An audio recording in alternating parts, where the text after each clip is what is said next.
Assalamualaikum warahmatullahi wabarakatuh. Ila hadratin Nabil Mustafa Muhammadin sallallahu alaihi wasallam wa ala alihi wa azwajihi wa dhurriyyatihi wa sahbihi wa ikhwani minal anbiya wal mursalin wal awliya wa syuhada'i was sholihin wal ulama'il amilin wal mufassirin wal muhaddisin wal fuqaha wa ila jami' masyayikhina wa masyayikhikum al-Fatihah. A'udzu billahi minasyaitonir rajim. Bismillahirrahmanirrahim. Alhamdulillahi rabbil alamin. Ar-Rahmanir Rahim. Maliki yaumiddin. Iyyaka na'budu wa iyyaka nasta'in. Ihdinas siratal mustaqim.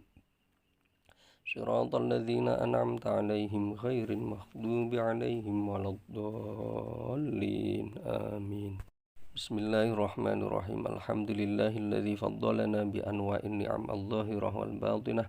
Wassalatu wassalamu ala Rasulillah Sayyidina Muhammadin wa ala alihi wa ashabihi wa man tabi'ah. Allahumma akhrijna min dhulumatil jahli wal wahm ila anwaril ma'rifati wal ilm wa min wuhulish syahawat ila jannatil qurubat. Allahumma alif baina qulubina ala ta'atik wa mahabbatik wa mahabbati rasulik, amma ba'd. Masih di surat An-Nazi'at sudah diterangkan sebelumnya bahwa masyarakat Mekah menentang apa yang sudah disampaikan oleh Rasulullah Muhammad sallallahu alaihi wasallam. Di antara yang sangat ditentang oleh mereka adalah terjadinya hari kiamat. Mereka tidak percaya bahwa bumi dan alam raya ini akan ada akhirnya. Dan mereka juga tidak percaya bahwa manusia nanti setelah mati menjadi tulang belulang akan dibangkitkan lagi oleh Allah Subhanahu wa taala untuk dimintai pertanggungjawaban. Dijawab oleh Allah Subhanahu wa taala dengan sangat singkat, fa innama hiya zajratu wahidah.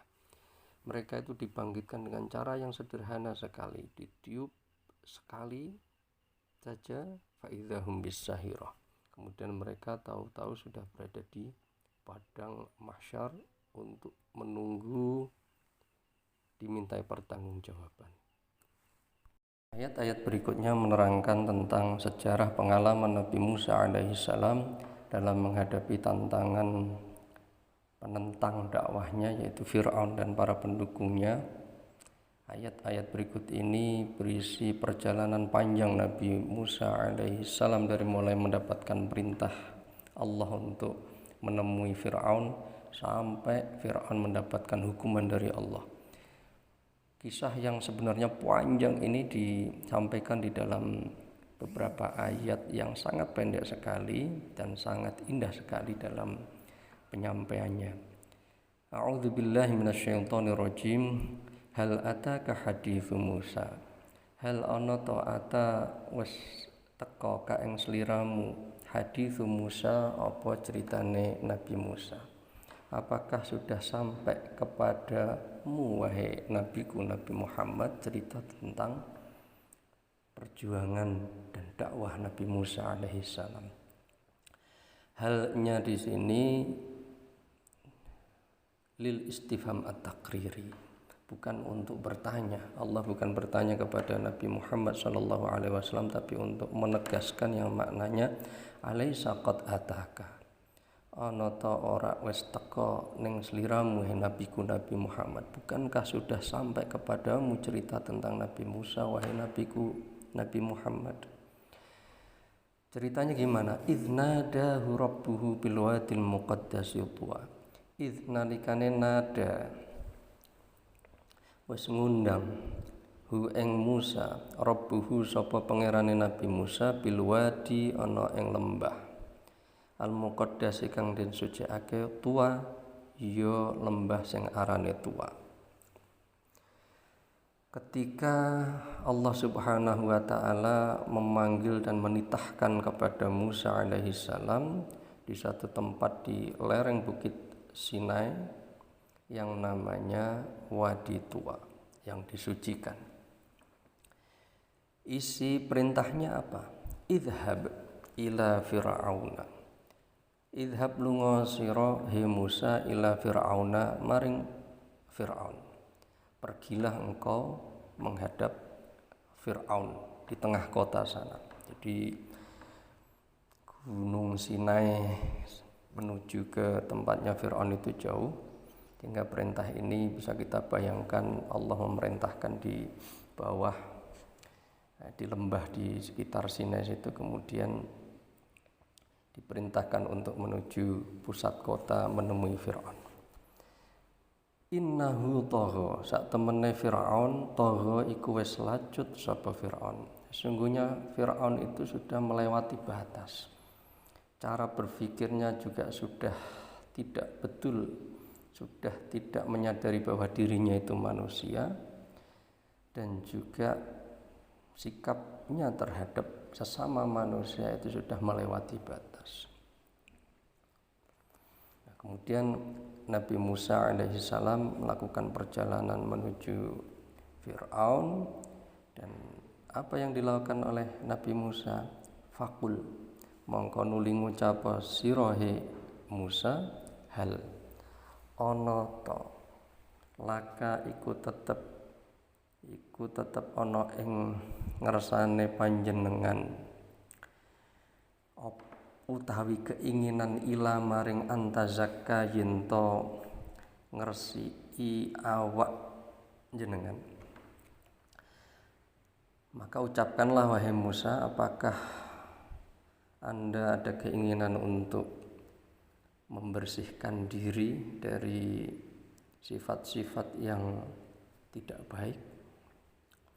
Kata tazakka mempunyai dua makna sebenarnya. Yang pertama makna membersihkan diri dari perbuatan-perbuatan buruk yang membawa mafsadah bagi diri sendiri maupun mafsadah kepada orang lain. Tapi makna tazakka juga adalah meningkat. Jadi kalau umpama kita menggunakan makna yang kedua, apakah Anda wahai Fir'aun ada keinginan untuk meningkatkan kualitas dan meningkatkan kapasitas dengan cara memperbaiki diri? Nah, ini apa yang disampaikan oleh Nabi Musa sangat halus sekali. Di dalam istilah balaghahnya itu arad, menawarkan kepada seseorang dengan cara yang halus dengan menggunakan pola hal di awalnya. Ini perlu kita bahas i'rabnya. Al-fa'u fa'nya atifatun iku fa'ataf, qul fi'lu amrin fi'il amr mabniyun kang mabni, wal fa'ilu ta fa'ilun dhamirun mustatirun, dhamir mustatir takdiruhu anta, kira-kirane ya anta. Hal utawi hal harfu istifhamin iku huruf istifham, maknahu kang utawi maknane hal al-aradu itu arad menawarkan. Laka utawi laka jarun wa majrurun iku huruf jar lan sing dijerake lam dan kaf, huruf jar dan yang dijarkan. Fi mahalli raf'in ning panggonane rafa, khabarun kang dadi khabar li mubtada'in maring mubtada' mahdhufin kang den buang, takdiru kang utawi kira-kirane raghbatun iku raghbatun, ai hal laka raghbatun, apakah engkau ada keinginan, apakah engkau ada keinginan. Wa antazakka utawi antazakka fi ta'wili masdarin, ana ing dalem nakwilake masdar majrurun kang den jerake bi ila kelawan ila, ya, ila tazkiyah maksudnya. Wa tazakka utai tazakka asluha itu tatazakka. Jadi tazakka itu fi'il mudhari bukan fi'il madhi ya. Asalnya tazakka iya tazakka, karena mukhatabnya tunggal akhirnya huruf mudharaahnya pakai huruf tatazakka, ai tatatahhara, tegese membersihkan diri. Khudifat dan buang ihdatta ini apa salah siji tak lorone. Jadi ada tak dua, asalnya tatazakka, tak yang salah satunya dibuang menjadi tazakka. Nah, ini bagaimana Nabi Musa menghadapi Fir'aun ini dengan sangat sopan sekali, dengan menggunakan pola arad tawaran, halaka ila antazakka, apakah engkau ada keinginan untuk meningkatkan kapasitas diri, meningkatkan kualitas. Tentunya di balik itu caranya adalah dengan tazkiyah, memperbaiki diri, menghilangkan sifat-sifat tercela dan menghiasi diri dengan sifat-sifat yang terpuji. Wa ahdiyaka lan nuduhake sapa ingsun ka ing sliramu ila rabbika maring pangeranmu. Wahdiyaka lan nuduhake sapa ingsun ka ing sliramu ila rabbika maring zat sing memelihara awakmu.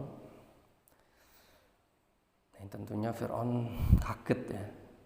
Saya dianggap ada yang mengatur diri saya, memelihara diri saya.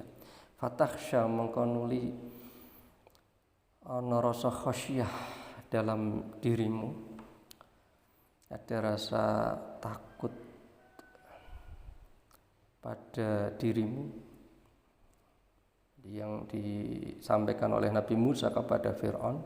Yang pertama, apakah engkau ingin meningkatkan kualitas dan kapasitas dengan memperbaiki diri, dan juga engkau ingin saya kenalkan dengan zat agung yang telah memelihara dirimu, sehingga nanti di hatimu itu akan ada rasa khasyah, kekaguman kepada Allah yang kemudian menimbulkan rasa takut dan juga harap.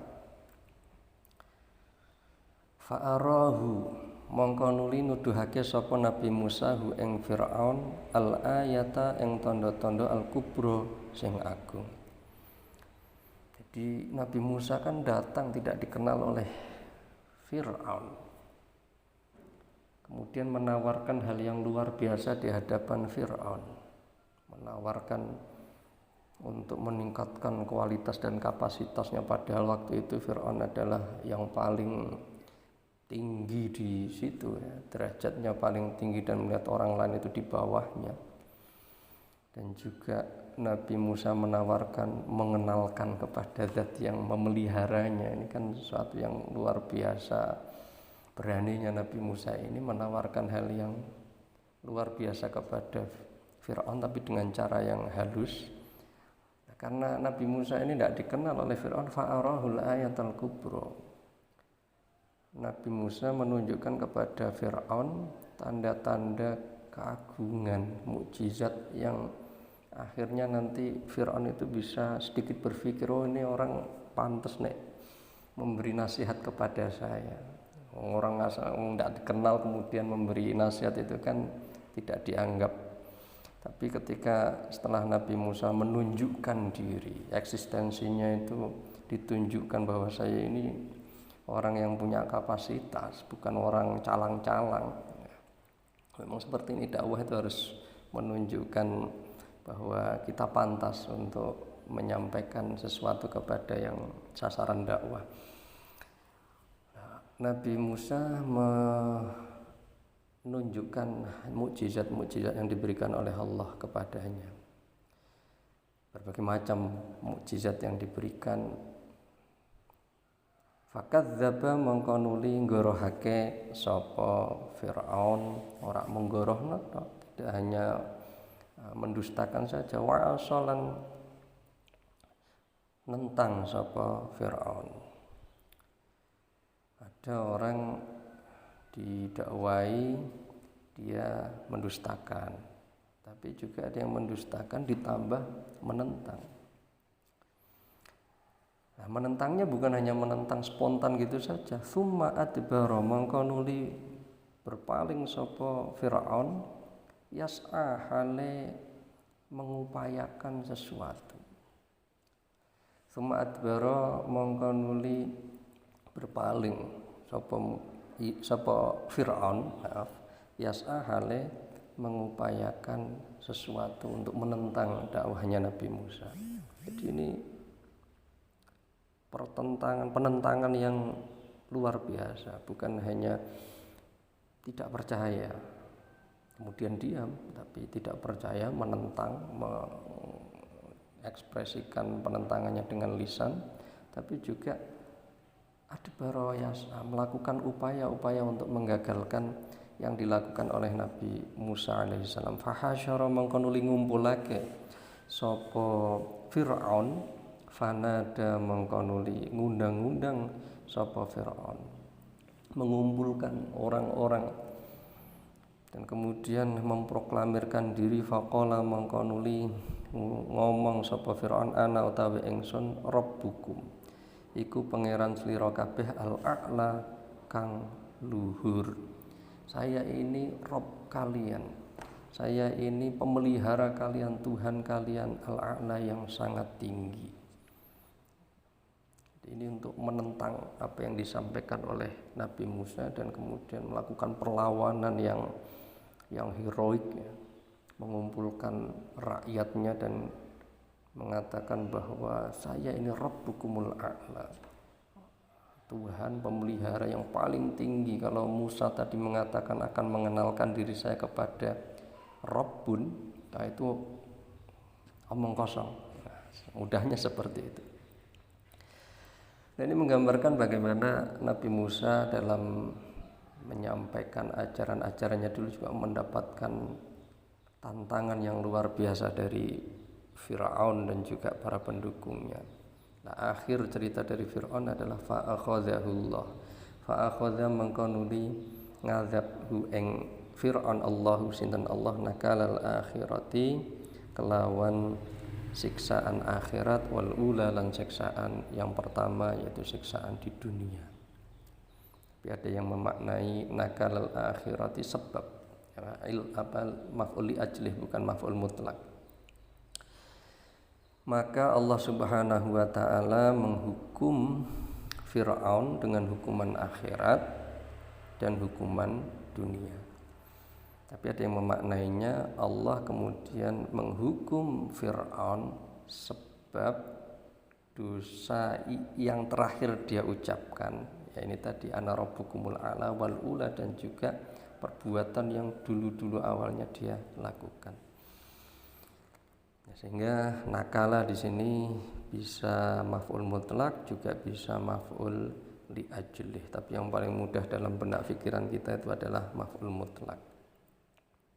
Ini akhir cerita dari Fir'aun yang menentang dakwah Nabi Musa alaihi salam, mendapatkan hukuman dari Allah Subhanahu wa taala setelah mengejar Nabi Musa dan kaumnya sampai di Laut Merah. Akhirnya di sana ada mukjizat dari Allah Subhanahu wa taala. Fir'aun akhirnya dimakan oleh air laut beserta tentaranya. Inna fi dzalika, sak temene fi dzalika ing dalem mengkono-mengkono kisah cerita mengenai Nabi Musa dan Fir'aun inilah ibrotan, yakti apa ibroh pelajaran liman kanggone wong yakhsha sing ana rasa khasyah di dalam hatinya, ada rasa takut, kekhawatiran dan juga pengharapan kepada Allah Subhanahu wa taala akan menjadi pelajaran kisah-kisah menarik itu. Nah, pelajaran apa yang bisa diambil dari penggalan kisah Nabi Musa yang diceritakan singkat ini di dalam surat An-Nazi'at? Yang pertama, memberikan penjelasan yang mematikan, ya, argumentasi yang mematikan kepada orang-orang Mekah waktu itu yang didakwai oleh Nabi Muhammad bahwa engkau ini belum ada apa-apanya, engkau menentang nabiku Nabi Muhammad ini ya sudah banyak pada masa-masa sebelumnya, dan bahkan itu dilakukan oleh orang yang lebih hebat daripada kalian. Fir'aun, coba Fir'aun itu sampai mengaku Tuhan, kalau kalian ini belum sampai mengaku Tuhan, masih menyembah berhala. Dia sampai mengaku Tuhan, punya kekuasaan yang luar biasa. Menentang ajarannya Nabi Musa yang isinya juga sama dengan yang disampaikan oleh Nabi Muhammad, diantaranya adalah percaya kepada akan adanya hari akhir dan dibangkitkannya manusia dari alam kubur. Nah, Fir'aun yang seperti itu saja hebatnya akhirnya mendapatkan hukuman oleh Allah Subhanahu wa taala, akhir dari kebatilan seperti itu. Ini pelajaran pertama. Pelajaran kedua, Nabi Muhammad sallallahu alaihi wasallam ketika menghadapi orang-orang Mekah yang menentang ajarannya, begitu juga para sahabat menghadapi orang-orang kafir Mekah yang menentang ajaran yang disampaikan oleh Nabi Muhammad, dengan diberi cerita mengenai Nabi Musa ini menumbuhkan semangat bahwa tantangan dakwah itu sudah ada sejak zaman dahulu. Di tempat manapun, zaman apapun akan selalu ada yang menentang ketika seseorang mengajak kepada kebaikan, kepada perubahan yang lebih bagus. Itu pasti akan ada yang menentang, dan ini menjadikan hati orang-orang mukmin dan juga hati Nabi Muhammad dan juga para pendakwah siapapun itu menjadi tenang. Kemudian yang ketiga, pelajaran yang menarik di sini, Nabi Muhammad SAW juga diberi isyarat oleh Allah Subhanahu wa taala melalui kisah Nabi Musa ini, bahwa dalam mendakwai orang seperti apapun itu harus dengan cara yang halus dan lembut. Faqula lahu qawlan layyinan. Nabi Musa dan Nabi Harun diperintah oleh Allah dengan menggunakan supaya mendakwai Fir'aun dengan qaulan layyina, dengan ucapan yang sopan dan lembut. Dan ini wujudnya adalah di surat An-Nazi'at ini, halaka alla tazakka, halaka ila an tazakka wa ahdiyaka ila rabbika fatahsya. Itu pola yang sangat halus sekali dalam bentuk komunikasi dengan orang lain. Kemudian pelajaran yang berikutnya yang bisa kita ambil dari penggalan surat An-Nazi'at, kisah Nabi Musa dan juga Fir'aun ini adalah betapa pentingnya manaqib, betapa pentingnya sejarah. Sejarah itu nurun fil madhi yudhi'ul mustaqbal, cahaya pada masa lalu yang akan menerangi jalan kita ke masa depan. Sejarah apapun, termasuk sejarah para nabi yang di dalam Al-Quran banyak dikemukakan oleh Allah Subhanahu wa taala, disampaikan kepada Nabi Muhammad dan umat Islam generasi itu untuk menumbuhkan semangat keagamaan. Begitu juga sejarah apapun dalam kehidupan ini, sejarah orang-orang soleh, manaqib orang-orang soleh apabila dibaca itu juga akan menumbuhkan spirit dan semangat positif dalam menjalani kehidupan ini. Wallahu a'lam bissawab. Ya Rabbana a'tarafna bi annana iqtarafna wa annana asrafna ala ladha asrafna wa tub alaina tauba taghsil li kulli hawbah wastur lana al-awrati wa aminir rawati waghfir li walidina rabbi wa mauludina والآل والإخوان وسائر الخلان كل ذي محبة أو جيرة أو صحبة والمسلمين أجمع آمين ربي أسمى فضلا وجودا من نال باكتساب منا بالمصطفى الرسول نحظى بكل سول صلى وسلم ربي عليه عند الحب وآله وصحبه عدد طاش شعبه والحمد لله في البدء والتناهي سبحان ربك رب العزة عما يصفون وسلام على المرسلين والحمد لله رب العالمين. Assalamualaikum warahmatullahi wabarakatuh.